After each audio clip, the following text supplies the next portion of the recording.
Les images que nous allons maintenant vous montrer sont extrêmement rares. En cette année des 75 ans de la fin de la Seconde Guerre mondiale, Vladimir Poutine a plus que jamais la volonté de prouver au monde que ce sont les Russes et non les Occidentaux qui ont provoqué la chute du Troisième Reich.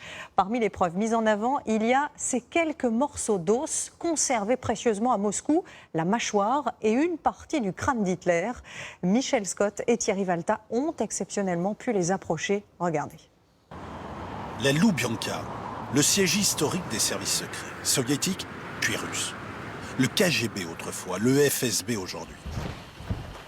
Si l'on nous ouvre l'accès à ces couloirs aux murs lambrissés où rien ne semble avoir changé depuis des décennies, c'est pour nous montrer la relique la plus précieusement conservée dans les caves du bâtiment.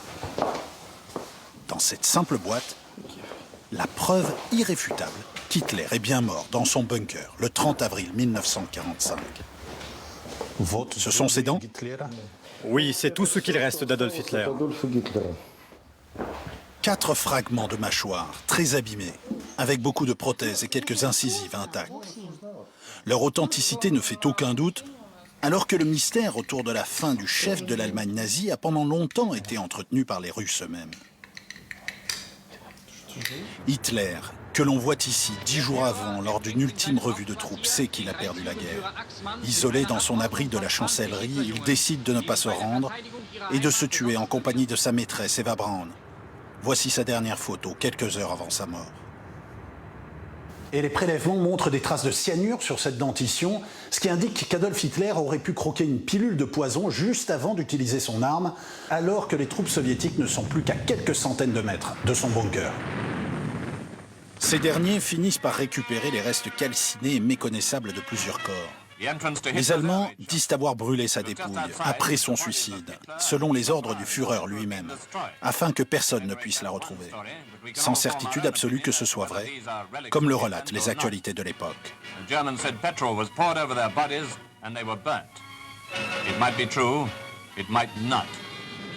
En fait, une comparaison avec ces radios dentaires et le témoignage de ces médecins permettent une identification formelle que Moscou gardera secrète pendant toute la guerre froide. Nous n'avons jamais eu de doute. Depuis 1945, on sait que le cadavre de bunker est bien celui d'Hitler. Alors pourquoi ce silence?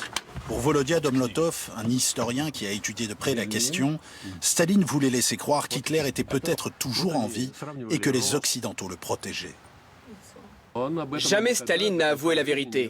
Jusqu'à sa mort, il a gardé ce secret et c'est resté un secret ensuite, par tradition. Ces restes morbides constituent pourtant pour lui le meilleur témoignage de la victoire soviétique et donc russe sur le nazisme. Et c'est justement ce qui importe aujourd'hui à la Russie de Vladimir Poutine. Montrer qu'elle est l'héritière de cette victoire. Après la Loubianka, on nous ouvre donc également les portes des archives nationales, où cette fois c'est le crâne du dictateur allemand qui est conservé, un morceau de la boîte crânienne où l'orifice d'une balle est bien visible. À côté, des éléments du canapé sur lequel il était assis prouvent qu'Hitler s'est aussi suicidé par arme à feu. On voit des traces de sang qu'on retrouve exactement à cet endroit. Autant de symboles de l'action décisive qu'on attribue à l'armée rouge dans la fin de la Deuxième Guerre mondiale. Aux yeux des Russes, l'écrasement du nazisme a même commencé ici, à Khimki, en banlieue de Moscou, alors que les Allemands étaient aux portes de leur capitale. C'est l'endroit où l'armée d'Hitler a été stoppée et ce fut le début de la fin pour lui. Lana Parchina, une chercheuse qui a eu aussi accès aux archives, pense que la Russie a raison d'imposer sa vérité historique dans cette compétition mémorielle avec l'Occident. Le deuxième front s'est ouvert en Normandie, alors que les Soviétiques avaient déjà reconquis la moitié de l'Europe.